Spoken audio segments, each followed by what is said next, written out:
Published in 1905, Heretics is a fantastic example of Christian apologetics and cultural criticism, and shows how we can engage the secular culture with confidence. But it's a challenging read, full of references to writers and thinkers that we're not familiar with anymore. So, in this animated summary, I've tried to focus on Chesterton's key themes and arguments without dwelling on names and cultural references we might not recognize. The whole book can be seen as a response to an idea common in his society and still common today. That's the idea that the best way for us to make progress as a society is by shaking off our religions, philosophies, moralities, all of our dogmas. The argument goes like this: we're imprisoned by our philosophies and belief systems, and if we break out of them, we'll be free. Once we're more skeptical of philosophy and religion, and more relativistic in our morality, we'll become more benevolent and inclusive. Petty divisions will disappear, and we'll be in a golden age of enlightenment and progress. Chesterton argues that this is completely false. Humans are made to think, develop ideas, test them, and build on them. It would be going against our nature to live without beliefs. It's an impossibility. And not having belief systems wouldn't make us more benevolent or inclusive. We love each other by seeing the good in each other. If we don't have moral and religious belief systems, we haven't decided what is good. We can't see the good in each other if we don't know what good is. Chesterton also points out that modern society doesn't focus on working towards ultimate goods, but towards secondary values. These secondary values, such as progress, education, or liberty, are held up as ends in themselves, a value system that we can all agree on. But if we haven't defined what is good, what the ultimate end of life is, then these secondary values have no meaning. Progress towards what? Education for what purpose?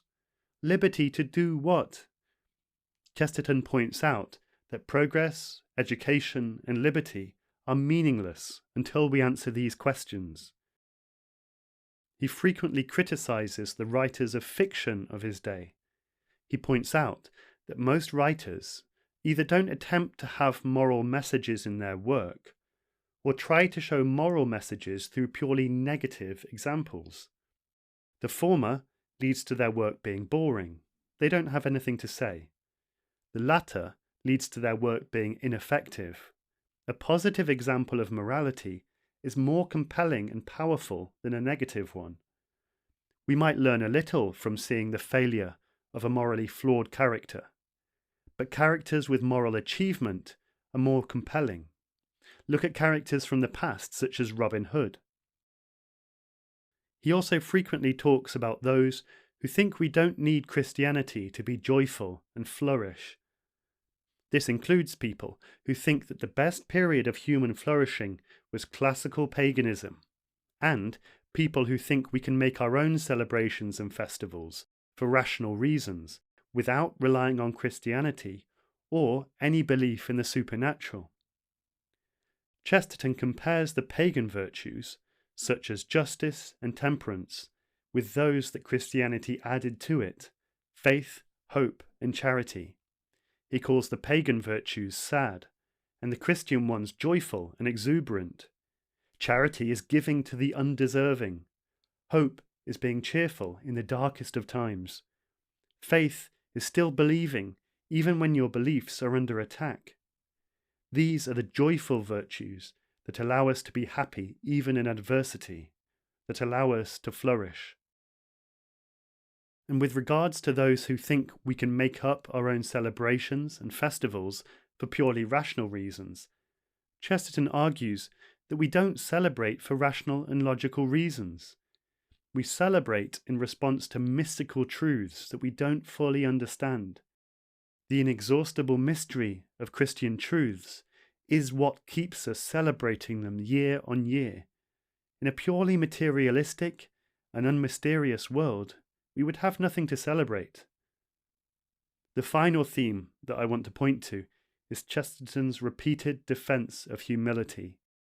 Lots of the post-Christian thought of his day worshipped the strong and the proud, but he argues that humility is not only better for our souls, but actually frequently benefits us in worldly terms too.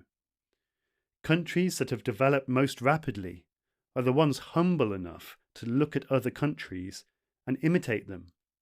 The artists who've done the greatest work, like Shakespeare, are the people humble enough to see themselves as ordinary people. This is because, to people who have moderate opinions of themselves and their art becomes a natural and pleasant process, for some as natural as breathing. It's those who have a high opinion of themselves and their art that the process of artistic creation becomes stressful, tense, or even impossible. In the book, Chesterton talks about a huge number of different topics, but I hope I've given you an idea of what he was arguing against and what some of his main points were. And I hope I've inspired you to read the book. Thanks for watching.